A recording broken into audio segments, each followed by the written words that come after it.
वास्तविक स्थिति इस बार TRE 4 में क्या हो सकती है, जहां छात्रों को ज्यादा कंफ्यूजन है। वास्तविक स्थिति का मतलब ये हुआ कि आप देख रहे हैं कि डे बाय डे में नंबर ऑफ स्टूडेंट लगातार बढ़ते जा रहे हैं, सीटें लगातार कम होती चली जा रही है। और इसमें एक चीज और थोड़ा सा पॉजिटिव आया है, जैसे वन कैंडिडेट वन रिजल्ट वाला इशू जो बताया जा रहा है कि इस बार से इम्प्लीमेंट करने के मूड में सरकार है। हालांकि इम्प्लीमेंट हो जाएगा तभी हम लोग समझेंगे इस बात को, लेकिन ये बात आप पूछ सकते हैं कि इम्प्लीमेंट होने से क्या फायदा होगा। तो आप देख रहे हैं कि TRE 3 में 87,774 वैकेंसी आई थी, लगभग 52,000 स्टूडेंट ही उसमें ज्वाइन वो भी किए कि नहीं, 52,000 को दे दिया गया आपका ज्वाइनिंग लेटर। तो कहीं ना कहीं और भी कुछ बच्चे होंगे जो ज्वाइन नहीं किए होंगे।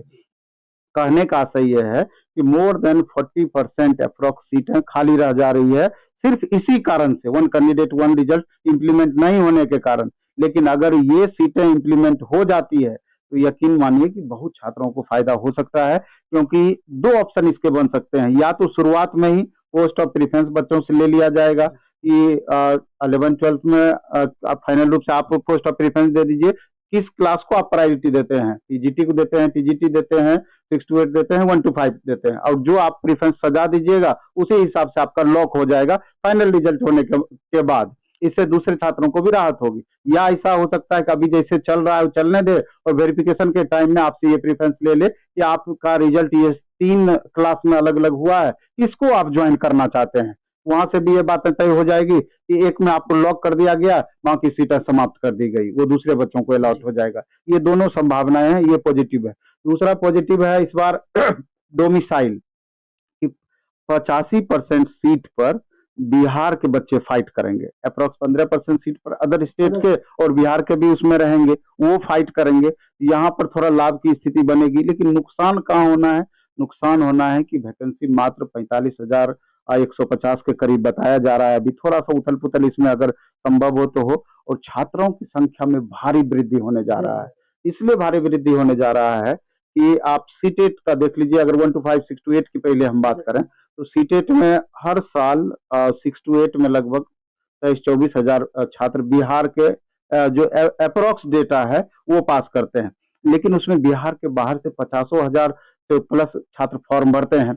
और इस बीच में सीटेट का भी एग्जाम हुआ है। सीटेट वाले बच्चे निश्चिंत रहें, उसका आप फॉर्म इसमें देखिए कि एस्टेट इस बीच में 2024 वाले भी, तो इससे पहले जो एस्टेट हुआ था, मात्र 1 सप्ताह के लिए 5 दिन के लिए बच्चे फॉर्म नहीं भर पाए थे। वो बच्चे छात्र भी इंतजार लगातार कर रहे थे। और इस बार जो एस्टेट पास छात्र की है लगभग 2.5 लाख के करीब, ये एडिशनल इसमें ऐड हुआ है। तो कुल मिलाकर के अप्रोक्स 10 लाख के करीब छात्र, 9 से 10 लाख के करीब छात्र इस बार हमको लगता है कि शामिल हो सकते हैं इतनी वैकेंसी के लिए। लेकिन थोड़ा सा छात्रों को ये समझना चाहिए कि अभी भी ठीक है आपका कंपटीशन बढ़ा है, लेकिन दूसरे कंपटीशन से आप तुलना करेंगे फिर भी राहत वाली स्थिति है कि रेलवे में 350 बच्चों पर एक बच्चों को लिया जाता है। SSC का कमोबेश रेलवे वाली ही स्थिति है। दूसरे एग्जाम बिहार SSC देख लीजिए कि लगभग 35 लाख 34 लाख फॉर्म भराया जा चुका है, +2 लेवल 25,000 के लगभग पोस्ट के लिए। वहां पर भी बहुत विशाल डाटा है। AEDO का आप ले लीजिए, कितना विशाल डाटा है। तो यहाँ पर अलग अलग वर्ग में कहीं 10 पर 1 लेना है, 12 पर 1 लेना है, 15 पर 1 लेना है, 20-25 पर 1 लेना है, फिर भी वहां से राहत है।